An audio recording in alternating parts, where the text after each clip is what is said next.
Bienvenue, chers amis. Aujourd'hui, nous plongeons dans l'une des plus belles histoires de l'islam, le mariage béni de Fatima Zahra alayha assalam et l'imam Ali alayhi assalam.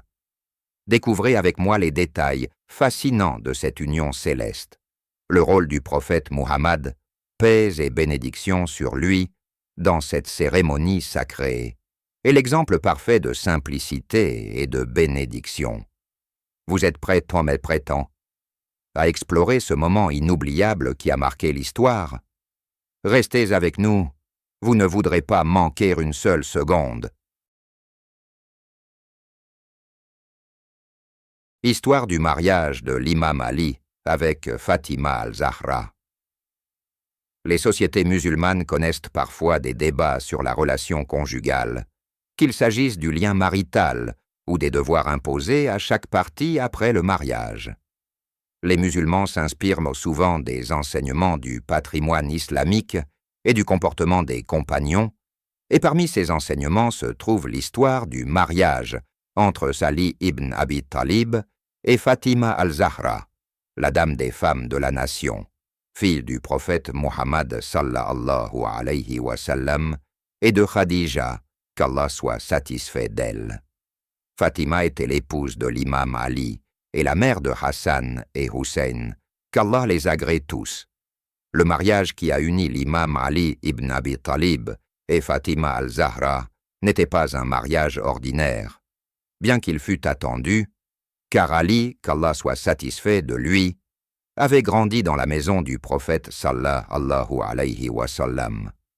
Cependant, ce mariage, qui a donné naissance aux deux maîtres des jeunes du paradis, Hassan et Hussein, avait des détails que nous allons découvrir. Le récit du mariage. En l'an 1 de l'Hégire, l'imam Ali alayhi assalam avait 24 ans et Fatima al-Zahra alayhi assalam avait alors 9 ans, basé sur le fait qu'elle serait née la 5e année après la mission prophétique. Ali alayhi assalam désirait épouser Fatima en raison de ses nombreuses vertus, mais il n'osait pas en parler au prophète sallallahu alayhi wa sallam. On rapporte que Sa'd ibn Mu'adh a joué un rôle d'intermédiaire pour Ali auprès du prophète. Quand Sa'd demanda à Ali ce qui l'empêchait de demander la main de Fatima, Ali répondit, étonné, « Oserais-je demander en mariage la fille du prophète sallallahu alayhi wa sallam? Par Allah, même si elle était sa servante, je n'aurais pas osé le faire. » Sa'd transmit les paroles d'Ali au prophète, qui répondit, « Dis-lui de venir, car je vais m'en charger. » L'imam Ali alayhi assalam se rendit alors auprès du prophète sallallahu alayhi wa sallam pour demander la main de sa fille. Le prophète lui dit que plusieurs hommes avaient déjà fait la demande en mariage, mais qu'il avait vu un signe de désapprobation sur le visage de Fatima lorsqu'il l'en avait informé. Puis il lui dit, « Ali ibn Abi Talib est quelqu'un dont tu connais la parenté, ses vertus et son islam. J'ai prié Allah de te marier au meilleur de ses créatures et à celui qu'il aime le plus. » Fatima ne montra aucun signe de désapprobation, ni ne détourna le visage. Le prophète sallallahu alayhi wa sallam se leva alors et prononça des louanges à Allah.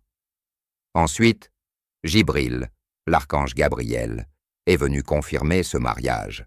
Il est également rapporté que le prophète Muhammad sallallahu alayhi wa sallam annonça à Ali alayhi assalam, dans la même réunion où il demanda la main de Fatima al-Zahra alayhi assalam, que Dieu les avait déjà mariés dans les cieux avant qu'ils ne soient unis sur terre.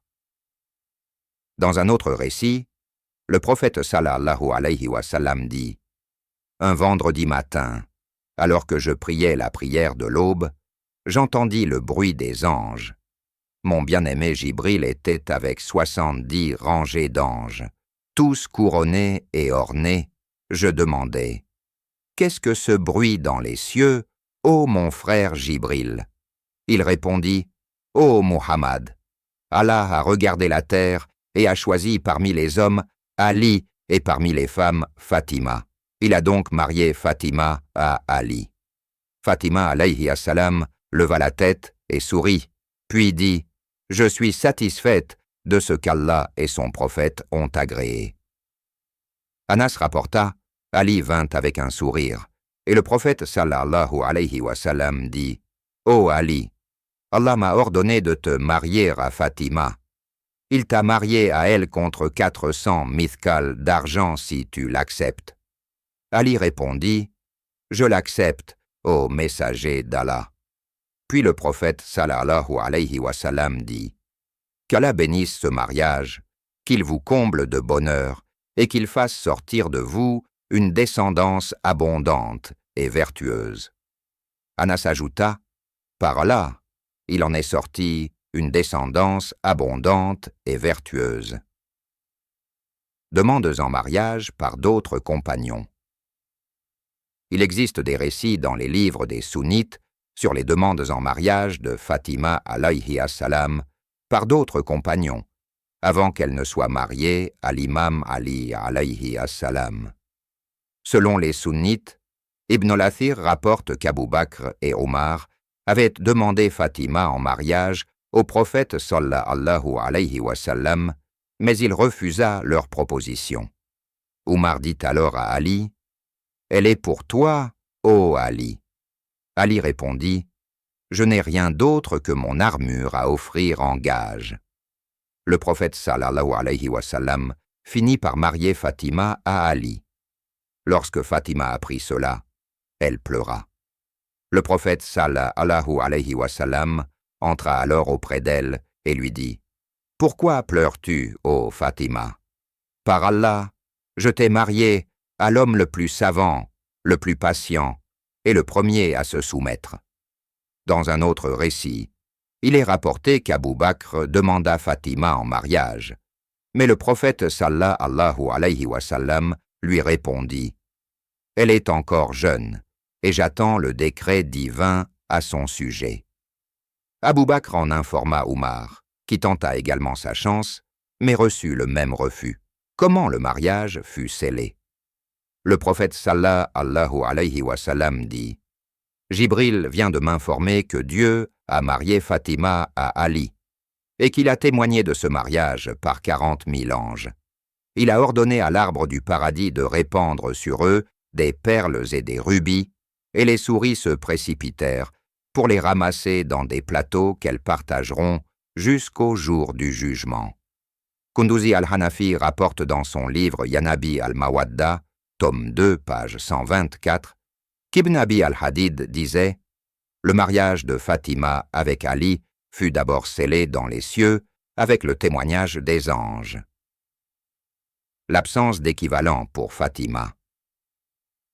Selon un autre récit, le prophète sallallahu alayhi wa sallam s'adressa à Fatima alayhi assalam et lui dit « Par Allah, s'il y avait quelqu'un de mieux qu'Ali parmi ma famille, je te l'aurais donné en mariage. Mais c'est Allah qui t'a marié à lui. » Il est également rapporté, si Ali n'avait pas existé, Fatima n'aurait eu aucun équivalent. Le mariage célébré publiquement. Salama, Salman al-Farsi et Jabir rapportèrent que lorsque le prophète Muhammad sallallahu alayhi wa sallam souhaita marier Fatima à Ali alayhi assalam, il lui dit « Sors, ô Abu al-Hassan, je sortirai après toi. Je te marierai publiquement devant les musulmans, et je mentionnerai tes vertus pour que cela te comble de bonheur. » Ali alayhi assalam déclara « Par Allah, nous n'avions même pas atteint le milieu du chemin que le prophète nous rejoignit, et son visage rayonnait de joie. » Le prophète sallallahu alayhi wa sallam appela alors Bilal, Miqdad, Salman et Abu Dar, puis leur ordonna de rassembler les émigrants, les Ansars et les musulmans pour assister au mariage.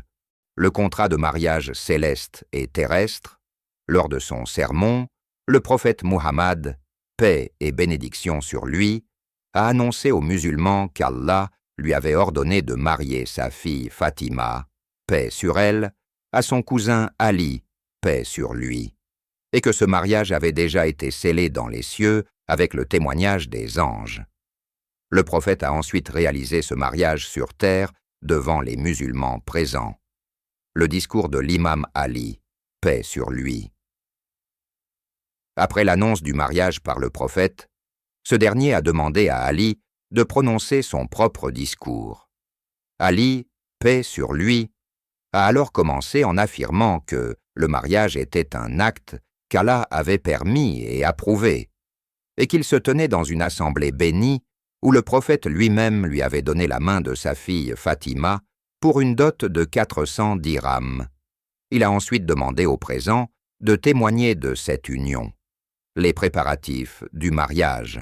Selon les récits, après avoir reçu la dot de Fatima, qui était le prix de la vente de l'armure d'Ali pour 400 dirhams, le prophète a ordonné d'acheter des parfums et de préparer la maison. Le trousseau de Fatima comprenait des objets modestes, dont une tunique, un voile, une couverture, un lit simple, un matelas rembourré de laine et quelques ustensiles de cuisine. Le prophète, paix sur lui, a béni ce modeste trousseau en demandant à Allah de bénir cette union. Le festin de mariage. Le prophète a également organisé un festin simple pour les invités en demandant à Bilal de préparer un repas avec une brebis et quelques mesures de blé. Les invités ont été servis par groupes jusqu'à ce que tous aient mangé. Puis le prophète a béni les restes du repas et les a envoyés aux femmes de la maison. La cérémonie du mariage. Lorsque Fatima fut amenée à la maison de l'imam Ali, le prophète a prié pour elle, demandant à Allah de la protéger de toutes les mauvaises influences. Il a également remercié Asma bint Omeis, qui était restée auprès de Fatima pour l'aider lors de cette nuit importante. L'âge des époux. Selon les récits chiites, Fatima avait environ 9 ans lors de son mariage, bien que d'autres sources mentionnent des âges différents, allant de 10 à 19 ans. Quant à l'imam Ali, il avait environ 24 ou 25 ans au moment du mariage. Ce récit met en lumière la simplicité et la bénédiction qui entourent le mariage de l'imam Ali et de Fatima Zahra, reflétant des valeurs d'humilité, de foi et de dévotion. Quelle belle leçon d'humilité et de foi, n'est-ce pas? Si vous avez apprécié cette vidéo, n'oubliez pas de laisser un j'aime. Cela nous aide énormément à partager ces précieuses histoires. Et bien sûr, abonnez-vous pour ne pas manquer nos prochaines vidéos qui continueront de mettre en lumière l'histoire et les enseignements inspirants de l'islam. Merci de nous avoir rejoints aujourd'hui. À très bientôt.